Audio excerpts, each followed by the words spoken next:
Hola, soy José. Hace 3 meses, mi único hijo, Ricardo, me trajo a este asilo, tomó hasta el último centavo de los ahorros de mi vida y simplemente desapareció. Me dejó aquí con nada más que la ropa que llevaba puesta y una excusa barata sobre un viaje de negocios urgente. Creí que había criado a un hombre de bien, pero me equivoqué de la peor manera. A veces, la traición más dolorosa viene de la sangre que lleva tu propio apellido. ¿Alguna vez te han hecho sentir que no vales nada, precisamente por la persona que más debería valorarte?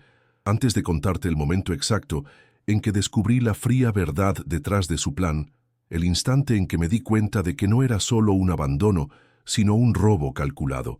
Comenta aquí desde qué ciudad o país me estás escuchando, y si estas historias te tocan el corazón, suscríbete al canal. Te aseguro que no querrás perderte lo que sucede cuando un padre, despojado de todo, decide que su dignidad vale mucho más que el dinero y la sangre.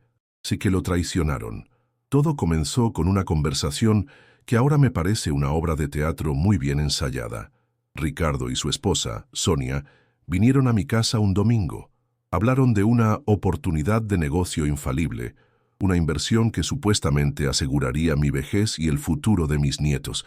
Me mostraron papeles falsos, gráficos inventados, y me hablaron con una convicción que me desarmó. «Papá, confía en nosotros. Es para protegerte», me dijo Ricardo, mirándome a los ojos. Y yo, como un tonto, le creí. Le transferí los $50,000 que había ahorrado durante 40 años de trabajo duro, el dinero que guardaba para mis emergencias, para no ser una carga para nadie. 2 semanas después, me llevaron en su auto con la excusa de que necesitaban remodelar mi casa para hacerla más segura para mí. El viaje terminó en la puerta de este lugar. «Será solo por unas semanas, papá, mientras terminamos la obra. Estarás más cómodo aquí», dijo Ricardo, sin poder sostener mi mirada. Recuerdo el frío de sus manos cuando me dio una palmada en el hombro. No me dejó ni desempacar mi propia maleta. Simplemente la entregó a una enfermera, me dio un abrazo rápido y se fue. Esa fue la última vez que lo vi. Las primeras noches fueron un infierno de confusión, esperando una llamada que nunca llegó. Las primeras semanas aquí fueron una tortura silenciosa. Cada día me sentaba junto al teléfono público del pasillo, esperando que sonara. Llamé a su celular decenas de veces, pero siempre saltaba al buzón de voz. Le dejaba mensajes, primero preocupado, luego suplicante. «Hijo, ¿está todo bien? Por favor, llámame». Con el tiempo, la esperanza se convirtió en una certeza helada. No iba a volver. La humillación de tener que pedirle a las enfermeras una moneda para el teléfono o un poco de jabón me carcomía por dentro. Yo, que siempre fui un hombre independiente y orgulloso, que construí mi propia casa con estas manos, ahora dependía de la caridad de extraños. Este lugar huele a desinfectante y a soledad. Las paredes son de un color beige desvaído, como si la vida misma se hubiera desteñido de ellas. Miro por la ventana y solo veo un patio de cemento gris. Es un contraste brutal con mi taller, con el olor a madera de pino y el calor del sol entrando por la ventana, mientras le enseñaba a un pequeño Ricardo cómo lijar su primer juguete. ¿En qué momento ese niño, cuyos pequeños dedos guié para que aprendieran a crear, se convirtió en un hombre capaz de destruir a su propio padre de una forma tan cruel y calculada? Esa es la pregunta que me atormenta cada noche en esta cama fría y ajena. Los días aquí se mezclan en una rutina gris y monótona. El desayuno a las 7, la medicación a las 8, y luego horas vacías, sentado en el salón común, viendo una televisión que nadie realmente mira. A mi alrededor, otros ancianos con la mirada perdida. Algunos murmuran solos, otros simplemente duermen en sus sillas de ruedas. Me pregunto cuántos de ellos comparten una historia similar a la mía, cuántos fueron dejados aquí como un mueble viejo que ya no combina con la decoración. La soledad en una multitud es la peor de todas, porque te recuerda constantemente que, aunque estás rodeado de gente, estás completamente solo. Cada rostro ausente es un espejo de mi propio abandono, una profecía silenciosa de lo que me espera si no hago algo. La humillación llega en pequeñas dosis diarias, como un veneno lento. La semana pasada se me rompieron los únicos zapatos que tenía. Tuve que llenar un formulario para solicitar un par nuevo del almacén de donaciones. La enfermera, una joven amable pero siempre apurada, me miró con lástima mientras yo intentaba explicarle que necesitaba algo resistente, como los que yo solía usar en mi taller. Ella solo asintió sin entender. Yo, que pasé mi vida entera de pie, trabajando, proveyendo, ahora tenía que rogar por un par de zapatos usados. Me sentí despojado de mi masculinidad, de mi rol como proveedor. Es increíble cómo la dignidad puede ser destrozada no por un gran golpe, sino por 1000 pequeños cortes que te hacen sangrar por dentro. Lentamente, decidí hacer un último intento. Ahorré las monedas que algunos familiares de otros residentes me daban por hacerles pequeños favores, como alcanzarles un libro o ajustarles la almohada. Fui al teléfono público del pasillo, ese aparato antiguo que parece un monumento al olvido. Marqué el número de mi hijo con los dedos temblorosos. Esperé el tono, pero en su lugar, una voz grabada, impersonal y fría, me informó: «El número que usted marcó ha sido desconectado o ya no está en servicio». En ese instante, un frío paralizante recorrió mi cuerpo. No era que no contestara. Había borrado el camino hacia él. Había cortado el último hilo. Me quedé allí, sosteniendo el auricular, escuchando el silencio. Ya no había esperanza, solo la certeza brutal de que me había borrado de su vida. Entonces, los recuerdos de Sonia, mi nuera, comenzaron a inundar mi mente con una claridad dolorosa. Recordé las cenas familiares donde ella siempre hacía comentarios sutiles sobre mi casa, llamándola rústica, con una sonrisa que no llegaba a sus ojos.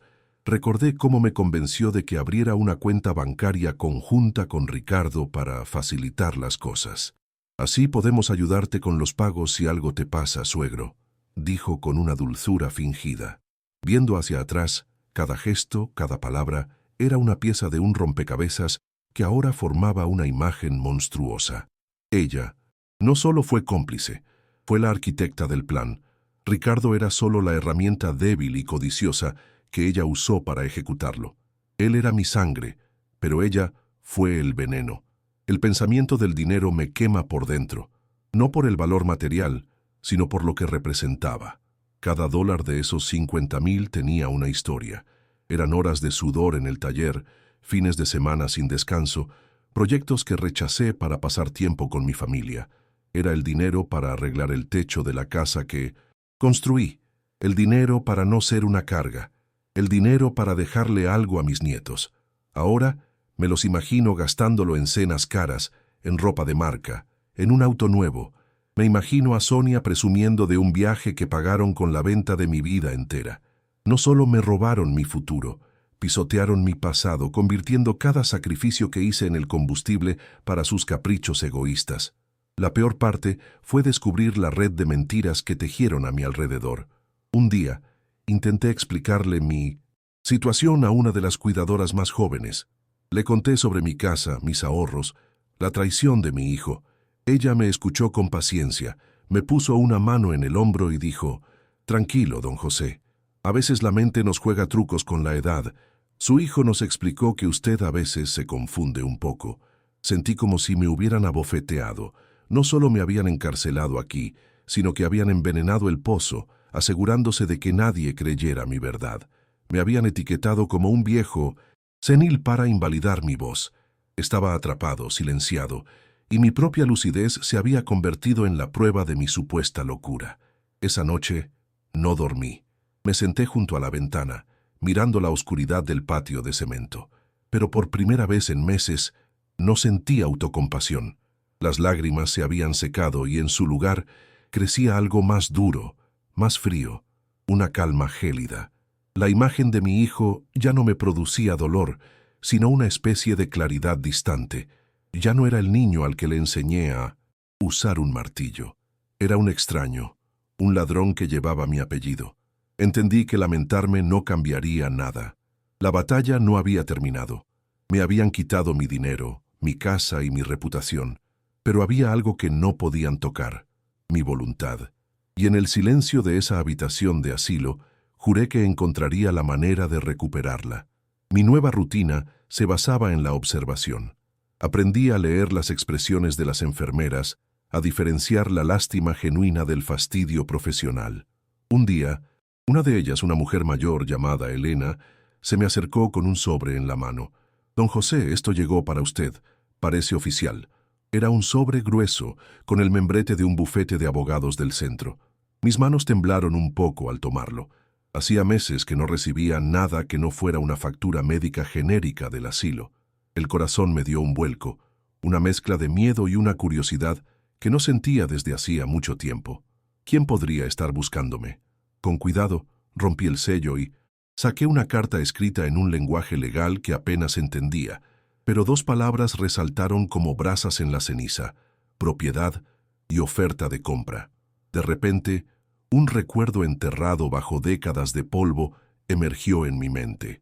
Mi padre en su lecho de muerte, entregándome una escritura enrollada y atada con un cordel. «Hijo, esto no parece mucho ahora, pero la tierra nunca traiciona. Guárdala bien». Era un terreno en las afueras, heredado de mi abuelo, que yo siempre consideré un pedazo de tierra inútil y árida. Guardé la escritura en una vieja caja de lata, junto con fotos de mi esposa y los primeros dibujos de Ricardo. ¿Dónde estaría esa caja ahora? Seguramente en el desván de mi casa, la casa que ahora ocupaba mi hijo. La carta hablaba de una recalificación de zona y de un proyecto de desarrollo comercial. Por primera vez, ese viejo pedazo de tierra olvidado se sentía como algo más que un recuerdo sentimental. Mientras yo intentaba descifrar el significado de esa carta, la codicia ya había encontrado su propio camino.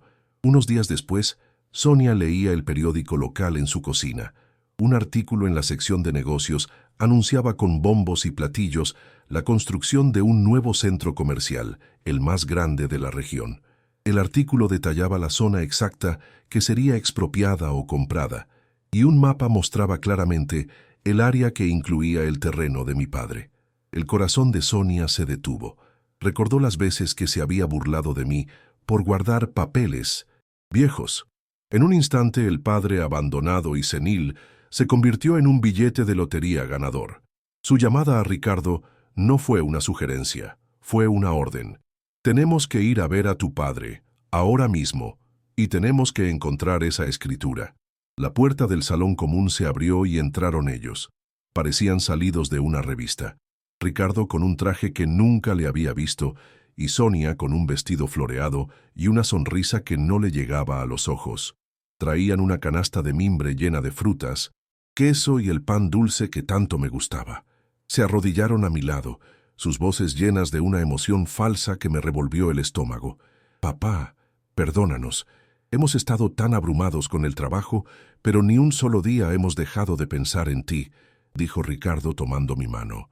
Sus manos estaban sudorosas. Sonia lloraba lágrimas de cocodrilo. «Te hemos extrañado tanto, suegro. Fue un error traerte aquí. Fue el acto de hipocresía más descarado que había presenciado en mi vida. Me quedé en 1900 en silencio, dejando que su teatro se desarrollara. Acepté una uva que Sonia me ofreció, masticándola lentamente mientras los observaba. Cada palabra de arrepentimiento, cada promesa de sacarme de allí, era una palada de tierra sobre la tumba del amor que una vez les tuve. En sus ojos no veía amor ni culpa, veía el brillo febril de la avaricia, veía el cálculo. Estaban desesperados, y su desesperación los hacía torpes. Mi silencio los incomodaba. Esperaban que yo llorara, que los abrazara, que les facilitara el camino. Pero el hombre que habían abandonado meses atrás ya no existía. En su lugar había un espectador, un juez silencioso que simplemente los dejaba exponer su propia miseria moral ante mis ojos. Cada segundo de su actuación solo fortalecía mi resolución. «Mañana mismo te sacamos de aquí, papá», anunció Ricardo con una falsa efusividad. «Sonia ya está preparando tu antigua habitación en casa. La vamos a poner preciosa para ti, para que estés cómodo». Sonia añadió, con una dulzura empalagosa: «Y tenemos que organizar tus cosas, suegrito. Esos papeles viejos, las fotos, hay que poner todo en orden para que no se pierda nada importante». Ahí estaba, la mención sutil, el anzuelo. No preguntaron por mi salud, no preguntaron cómo había estado.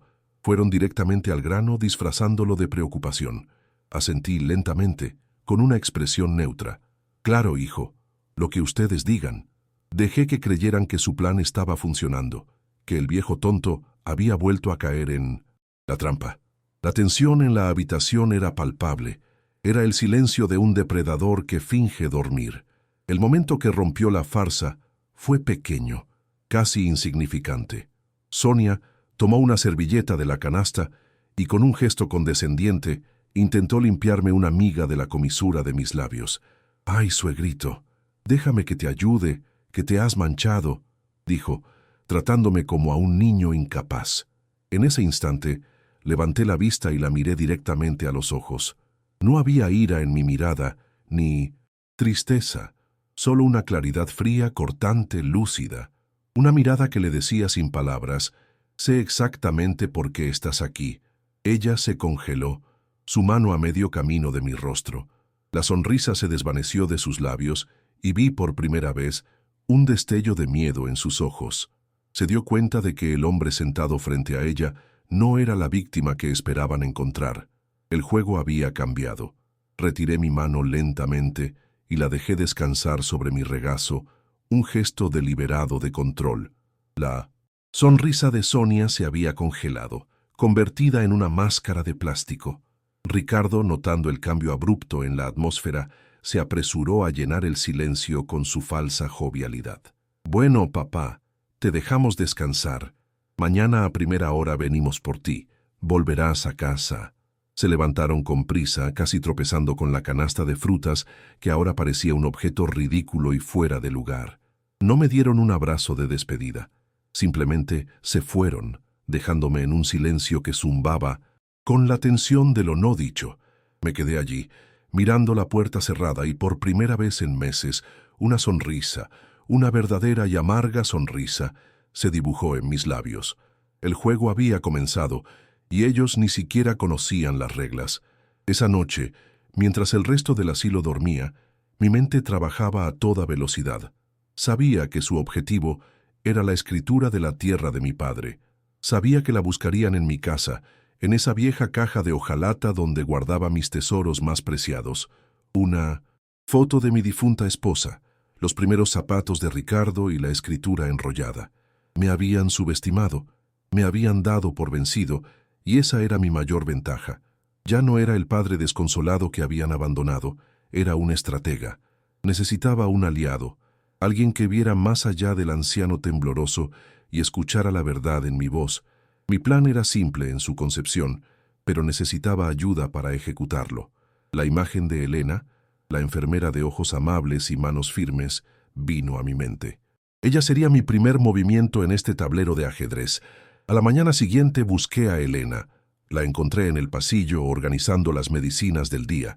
Esperé pacientemente a que terminara, sin la ansiedad suplicante de antes, sino con una calma que llamó su atención. «Elena», le dije en voz baja, «necesito hacer una llamada.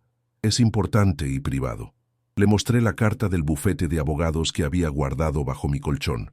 Ella leyó el membrete. Sus cejas se arquearon con sorpresa. Sin hacer preguntas, me guió a una pequeña oficina vacía y me dejó usar el teléfono de su escritorio, cerrando la puerta detrás de mí. Marqué el número con dedos firmes. Cuando una voz profesional contestó al otro lado, no pedí ayuda. La exigí. «Mi nombre es José Vargas. Ustedes me enviaron una carta. Necesito hablar con un abogado. Ahora». La abogada que me asignaron se llamaba Isabel. Era joven, su voz sonaba escéptica al principio, probablemente acostumbrada a tratar con ancianos confundidos. Pero le conté mi historia, no con autocompasión ni con ira, sino con la precisión de un carpintero midiendo una pieza de madera. Le conté sobre el dinero robado, el abandono, la mentira de mi demencia y la repentina y sospechosa reaparición de mi hijo. Le hablé del terreno de mi padre y de la oferta millonaria. Hubo un largo silencio al otro lado de la línea. Finalmente, Isabel habló, y su tono había cambiado. Ya no era escéptico, era agudo, concentrado. «Señor Vargas, no firme absolutamente. Nada. No diga una palabra más a su familia. Yo iré a verlo esta misma tarde. Tienen que venir a buscarlo, ¿verdad? Déjelos que lo hagan». El viaje de regreso a mi casa en el auto de Ricardo fue una de las actuaciones más extrañas de mi vida. Me sentaron en el asiento trasero como si fuera un tesoro frágil. Sonia no paraba de hablar, describiendo con un entusiasmo empalagoso cómo había redecorado mi habitación, cómo había comprado sábanas nuevas y cómo me prepararía mi comida favorita. Ricardo conducía, mirándome por el espejo retrovisor cada pocos segundos con una sonrisa forzada. «Verás qué bien vas a estar, papá. Todo volverá a ser como antes».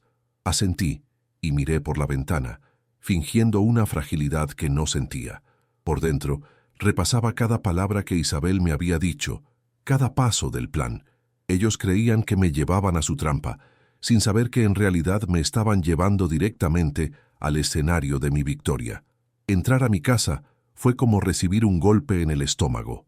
El olor familiar a madera y a hogar había sido reemplazado por un perfume floral y artificial. Mis muebles rústicos, los que yo mismo había construido, habían sido arrinconados para dar paso a sofás modernos e impersonales. Mis fotos familiares habían sido sustituidas por cuadros abstractos sin alma. Sonia me guió por la casa, mostrándome los cambios como si fueran regalos. «Mira, suegrito, ¿no está todo más luminoso, más alegre?»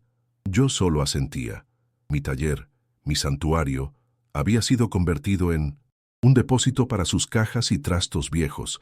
Vi mi viejo banco de trabajo cubierto de polvo y sentí una oleada de ira fría. Habían profanado no solo mi hogar, sino mi vida entera, mi esencia. No tardaron en sacar el tema. «Papá, ¿dónde guardabas esa caja de lata con las fotos viejas? Queremos ayudarte a organizar tus recuerdos», dijo Ricardo, su voz casual pero sus ojos ansiosos. Fingí dudar, como si me costara recordar. Creo que en el desván. Fue como dar la señal de partida en una carrera. Subieron las escaleras casi corriendo. Los escuché revolver cajas hasta que oí el grito ahogado de Sonia. «¡Aquí está!». Bajaron con la caja de hojalata en sus manos como si fuera el santo grial. La abrieron sobre la mesa del comedor, apartando con desdén la foto de mi esposa y mis herramientas en miniatura, hasta que sus dedos encontraron el rollo de papel amarillento atado con un cordel. La codicia en sus rostros era tan pura, tan desnuda, que resultaba grotesca. «La guardaremos en un lugar seguro, papá», dijo Ricardo sin poder ocultar el temblor de triunfo en su voz. Dejé que lo hicieran. Dejé que creyeran que habían ganado. La reunión con los abogados de la corporación era al día siguiente, y yo ya tenía a mi propia abogada esperándolos. La sala de reuniones en el piso 30 del edificio corporativo era un mundo aparte. Olía a cuero y a café recién hecho, no a desinfectante. Las paredes eran de cristal y dejaban ver toda la ciudad a nuestros pies. Ricardo y Sonia se sentaron a mi lado, actuando su papel de hijos devotos a la perfección. Él me ajustaba la corbata que me habían comprado. Ella me ofrecía agua en un vaso de cristal tallado. Parecían nerviosos. Sus sonrisas eran demasiado amplias, sus gestos demasiado estudiados. El abogado de la corporación, un hombre serio llamado Ramírez, nos miraba por encima de sus gafas, ajeno al drama que se cocinaba en silencio. Yo, por mi parte, permanecí quieto, observando el teatro. Sentía una calma gélida, la misma que un carpintero siente antes de dar el corte final y decisivo a una pieza de madera. El señor Ramírez deslizó el contrato final sobre la enorme mesa de caoba. Las cifras eran claras, escritas en una tipografía elegante que parecía burlarse de la miseria que yo había vivido. $5 millones. «Si todo está en orden, señor Vargas, puede firmar aquí», dijo, señalando la línea punteada con una pluma costosa. Sonia me puso una mano en el hombro, un gesto que pretendía ser de apoyo, pero que se sentía como el peso de una jaula. «No te preocupes, papá. Nosotros nos encargamos de todo después de esto», susurró Ricardo, sus ojos brillando con una codicia que ya no podía ocultar. No miraba el contrato, miraba el futuro que creía haber comprado con mi traición. Era el momento que habían estado esperando, el final de su plan, el comienzo de su nueva vida. Tomé la pluma entre mis dedos, sintiendo su peso frío. El silencio en la sala era absoluto. Solo se oía el zumbido del aire acondicionado. Levanté la vista del papel y miré a mi hijo, directamente a los ojos. Su sonrisa ansiosa flaqueó por un instante. Dejé la pluma sobre la mesa, junto al contrato. «¿Sabes, hijo?», comencé, mi voz sorprendentemente firme, clara, sin el temblor de la vejez que ellos esperaban. ¿Me estaba preguntando algo? Hice una pausa, dejando que la tensión creciera. «Este dinero, estos 5 millones, ¿crees que serán suficientes para comprarte un alma nueva? Porque los $50,000, ¿qué te di? Los ahorros de toda mi vida, al parecer, solo alcanzaron para comprarte esta máscara que llevas puesta». La cara de Ricardo se transformó. La sonrisa se borró, reemplazada por una máscara de confusión y pánico. Sonia abrió la boca para decir algo, pero antes de que pudiera pronunciar una sílaba, la puerta de la sala de reuniones se abrió con suavidad. Una mujer joven, vestida con un traje sastre impecable, entró con una confianza que llenó la habitación. Era Isabel, mi abogada. Caminó directamente hacia la mesa, colocó su maletín a mi lado y me dirigió una breve sonrisa de seguridad. Luego, miró al señor Ramírez y después a mi hijo y a mi nuera, cuyos rostros ahora eran un poema de incredulidad y terror. «Buenas tardes a todos», dijo con una voz clara y profesional. «Mi nombre es Isabel Moreno.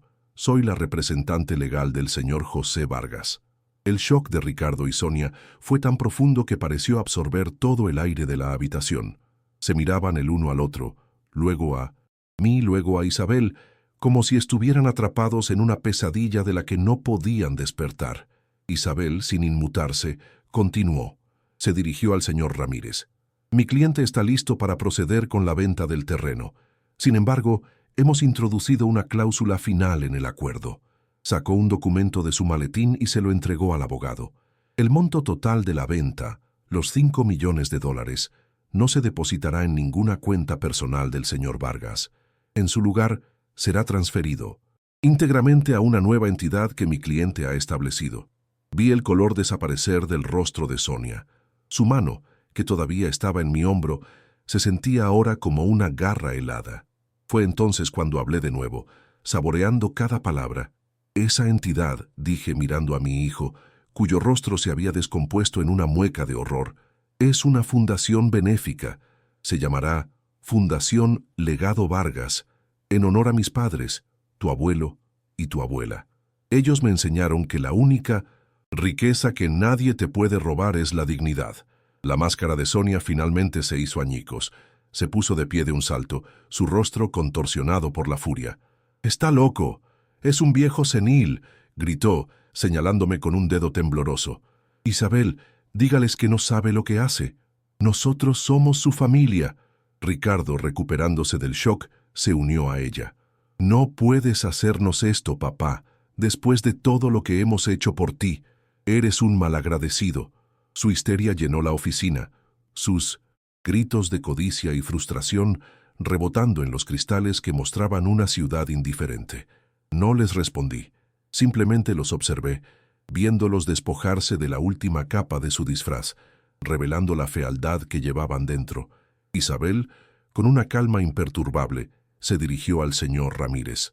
«Como puede comprobar, la decisión de mi cliente de proteger sus activos de este tipo de influencias externas es prudente y totalmente justificada». El abogado corporativo, un hombre práctico, asintió brevemente, entendiendo la situación al instante, ignoró los gritos de Ricardo y Sonia y le devolvió el documento a Isabel, aceptando los nuevos términos.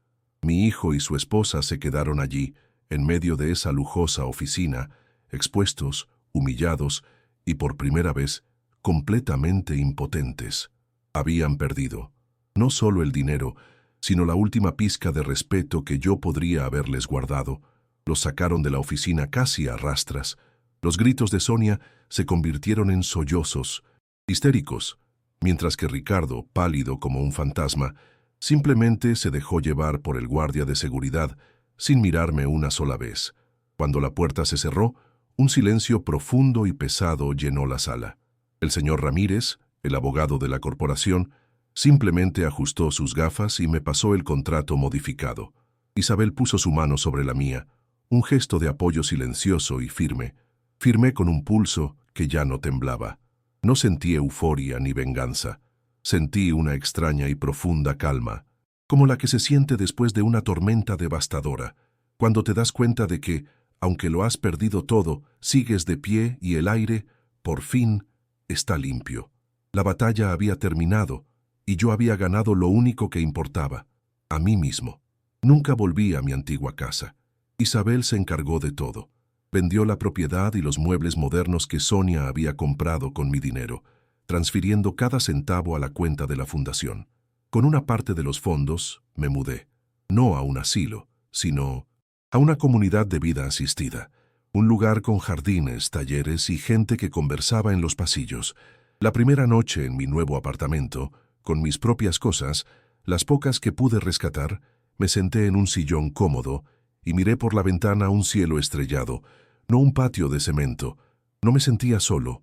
Por primera vez en décadas sentía que estaba exactamente donde yo había elegido estar.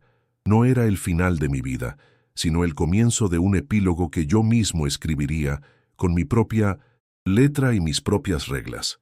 Mi primer acto como director de la Fundación Legado Vargas fue personal. Volví al asilo donde me abandonaron, pero esta vez no como un residente olvidado, sino como un benefactor. Doné una suma considerable para renovar las instalaciones por completo: camas nuevas, baños accesibles, un jardín terapéutico y un programa de actividades digno. Puse una condición: que Elena, la enfermera que me ayudó, fuera ascendida a supervisora del nuevo programa de bienestar para residentes. Quería asegurarme de que la compasión y la dignidad fueran parte de la estructura del lugar, no solo un acto aislado de bondad. Ver las caras de los ancianos al enterarse de los cambios fue un pago mucho mayor que cualquier interés bancario. Estaba transformando el lugar de mi mayor humillación en un símbolo de esperanza para otros. Busqué a Elena para darle las gracias personalmente. La invité a tomar un café y le conté todo mi plan. Ella me escuchó con lágrimas silenciosas rodando por sus mejillas. Cuando terminé, saqué un sobre de mi bolsillo. «Esto no es caridad, Elena, es una inversión», le dije. «Es una beca completa para los estudios universitarios de tu hija. Quiero que tenga las oportunidades que tú, con tu bondad, me ayudaste a recuperar». Se quedó sin palabras, sosteniendo el sobre como si fuera algo sagrado. En ese momento, entendí que la verdadera familia no siempre es la que lleva tu sangre, sino la que te ofrece una mano cuando la tuya está demasiado débil, para sostenerse. Su gratitud genuina, su abrazo sincero, sanaron heridas que ni siquiera sabía que todavía tenía abiertas. Nunca más supe de Ricardo y Sonia directamente, pero las noticias, de una forma u otra, siempre llegan. Isabel me contó que intentaron impugnar legalmente la creación de la fundación, alegando mi incapacidad mental. El juez desestimó el caso en minutos, presentando como prueba la grabación de su vergonzoso arrebato en la oficina del abogado. La humillación pública los destruyó. Perdieron su círculo social, se ahogaron en las deudas que habían acumulado viviendo una vida que no podían pagar y finalmente tuvieron que vender su lujosa casa. La última vez que Isabel supo de ellos, vivían en un pequeño apartamento alquilado, el mismo tipo de lugar del que Sonia siempre se había burlado. No buscaron el dinero, buscaron un atajo y terminaron perdiendo el camino por completo. A mis 80 años, he encontrado un propósito que me llena más que el taller de carpintería. Cada mañana trabajo en mi fundación revisando casos de ancianos en situaciones similares a la mía, asegurándome de que sus voces sean escuchadas. He hecho nuevos amigos, gente que me valora por mis historias y mi consejo, no por mi cuenta bancaria. A veces, sentado en el jardín de mi nueva casa, recuerdo la cara de mi hijo en esa oficina. Ya no siento ira, solo una profunda lástima. Él me quitó todo el dinero, pero me devolvió la vista. Ahora entiendo que la verdadera riqueza no se cuenta en billetes, sino en la dignidad con la que te levantas después de caer y en el amor que eliges dar y recibir, sin condiciones. Si conoces a alguien que necesita escuchar este mensaje de autorrespeto y fortaleza, por favor, comparte este video con esa persona. No olvides suscribirte para más historias sobre cómo encontrar tu propio camino, incluso cuando no es el que otros esperan. Gracias por escucharme. A veces, cuando miro por la ventana de mi apartamento, no veo los jardines, cuidados ni las parejas de ancianos paseando del brazo. Veo el reflejo del hombre que era, un anciano asustado, sentado frente a un patio de cemento, esperando una llamada que nunca llegaría. Esa imagen ya no me causa dolor, sino una extraña gratitud. La traición de mi hijo fue el fuego que quemó todo lo que yo creía ser, dejándome desnudo y solo. Pero de esas cenizas no renació el mismo hombre. Nació alguien que entendió que el verdadero hogar no está hecho de ladrillos y madera, sino de respeto propio, y que la única jaula real es la que construimos con el miedo a estar solos. Hoy, mi soledad no es un castigo, es un espacio de paz que yo mismo he conquistado y que nadie puede volver a invadir. La Fundación Legado Vargas se ha convertido en mi verdadero taller. Ya no trabajo con madera, sino con vidas rotas. Cada día recibo cartas, escucho historias de hombres y mujeres que, como yo, fueron dejados de lado, considerados inútiles. Mi equipo de abogados, liderado por la incansable Isabel, no solo lucha por sus derechos legales, sino que les devuelve la voz que les fue arrebatada. Financiamos asesores psicológicos, ayudamos a encontrar nuevos hogares y, lo más importante, les recordamos que su valor no disminuye con la edad ni depende de la aprobación de sus hijos. No estoy construyendo muebles que durarán una generación. Estoy ayudando a reconstruir dignidades que, espero, inspiren a muchas otras. Ese es el legado que mi padre, sin saberlo, me dejó con ese pedazo de tierra. He aprendido que la palabra familia es mucho más que un apellido compartido o un lazo de sangre. Mi familia hoy es Elena, la enfermera, cuya hija ahora estudia para ser abogada de derechos humanos gracias a la beca de la Fundación. Mi familia son los otros miembros del Consejo de la Fundación, personas que me conocieron como Don José, el carpintero, y me respetaron desde el primer día.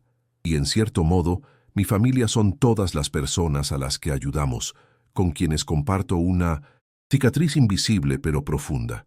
Ricardo era mi sangre, pero me desangró el alma. Estas personas, extraños unidos por la bondad, me han ayudado a sanar, demostrándome que el amor y la lealtad no se heredan, se eligen y se cultivan cada día, con cada gesto. No guardo rencor hacia Ricardo y Sonia. El universo, a su manera, ya les pasó la cuenta. Su caída fue tan rápida como su ascenso. Sin mi dinero para sostener su farsa, las deudas los consumieron. Perdieron la casa, los amigos superficiales y, lo más importante, se perdieron a sí mismos en su propia amargura. A veces me pregunto si Ricardo, en la soledad de su nueva y modesta vida, piensa en el padre al que abandonó, no para pedir perdón, sino para entender en qué momento cambió un amor genuino por un puñado de billetes. No siento ira, solo una profunda y triste lástima por un hombre que tuvo un tesoro en sus manos y por ceguera lo arrojó a la basura, quedándose con las manos vacías para siempre. Hoy, a mis 80 años, finalmente entiendo la lección que la vida se esforzó tanto en enseñarme. Mi hijo me quitó todo el dinero, cada centavo que había ahorrado con el sudor de mi frente, pero sin quererlo, me devolvió la vista. Me obligó a ver que yo valía mucho más que mis ahorros. Me enseñó que la verdadera riqueza no se cuenta en billetes ni se guarda en un banco.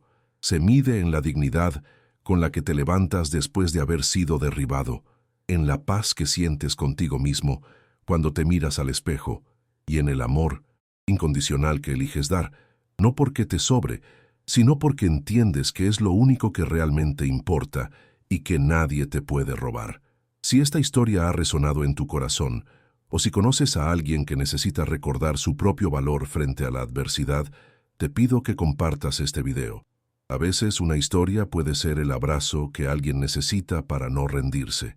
No olvides suscribirte para seguir escuchando relatos sobre la increíble fuerza del espíritu humano y cómo incluso en 1900, los momentos más oscuros, podemos encontrar la luz para reconstruir nuestro propio camino. Gracias por haberme acompañado en este viaje y por permitirme compartir mi verdad.